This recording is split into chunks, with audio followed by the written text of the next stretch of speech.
আমরা তাকে এখানে বেশি দিন রাখতে চাই না, আমরা তাকে দেশে নিয়ে যেতে চাই। কারণ তার নেতৃত্ব আমাদের এখন দেশে খুব বেশি প্রয়োজন। দেশের মানুষ তার জন্য অপেক্ষা করছে কবে তারেক রহমান সাহেব আসবেন।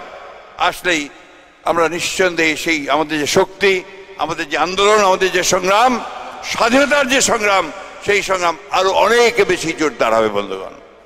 তাহলে ওই যে কথা যে শহীদ প্রেসিডেন্ট জিয়াউর রহমানের স্বাধীনতার সার্বভৌমত্বের যে পতাকা, দেশনেত্রী বেগম খালেদা জিয়ার গণতন্ত্রের যে পতাকা, সেই পতাকাকে তিনি ধরেছেন।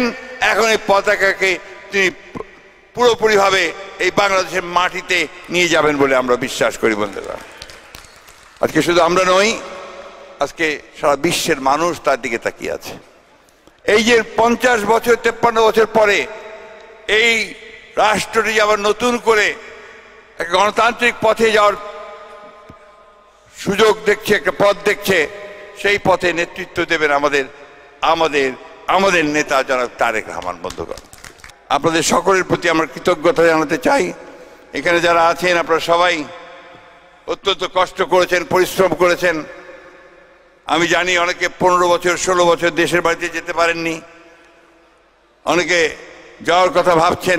আপনারা আসেন, আপনারা সবসময় বাংলাদেশের মানুষের কাছে আপনাদের যথাযোগ্য মর্যাদা পাবেন বলে বিশ্বাস করি। একটা কথা বলেই শেষ করব, এই যুদ্ধের লড়াই কিন্তু এখনো শেষ হয়নি। আমাদের বিরুদ্ধে প্রচুর ষড়যন্ত্র হচ্ছে, চক্রান্ত হচ্ছে। আজকে বাংলাদেশের বিরুদ্ধে চক্রান্ত হচ্ছে। বন্ধুগণ, এই চক্রান্তকে রুখে দাঁড়াতে হলে আমাদের যেটা দরকার হচ্ছে, ঠিক আন্দোলনের সময় আমাদের যেমন ইস্পাত দৃঢ় ঐক্য ছিল, ঠিক সেই রকম ঐক্য আমাদেরকে আবারও শক্ত হতে ধরতে হবে বন্ধুগণ। ঐক্যকে দৃঢ় করতে হবে এবং কেউ যেন আমাদেরকে বিভ্রান্ত করতে না পারে, সেই কথাটা আমাদের মনে রাখতে হবে। সব কিছু মানুষ তারা সবসময় চেষ্টা করছে এটাকে ফাটল ধরানোর জন্য। কিছু ব্যক্তি তারা আমাদেরকে বিপথে পরিচালিত করতে চান। আমরা বাংলাদেশের মানুষ, আমরা উদারপন্থী গণতন্ত্রে বিশ্বাস করি, আমরা গণতন্ত্রে বিশ্বাস করি। সেই গণতন্ত্রকে প্রতিষ্ঠিত করবার জন্য আমরা অবশ্যই ঐক্যবদ্ধ থেকে একটা সুষ্ঠু নির্বাচনের মধ্য দিয়ে, সকলের কাছে গ্রহণযোগ্য নির্বাচনের মধ্য দিয়ে আমরা বাংলাদেশে আমাদের নেতা তারেক রহমান সাহেবের নেতৃত্বে, দেশনেত্রী বেগম খালেদা জিয়ার নেতৃত্বে আমরা একটা গণতান্ত্রিক রাষ্ট্র নির্মাণ করতে চাই বন্ধুগণ।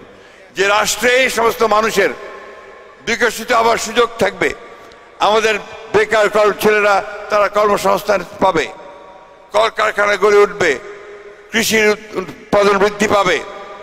আপনারা জানেন যে উনি 31 দফা দিয়েছেন আমাদের তারেক রহমান সাহেব।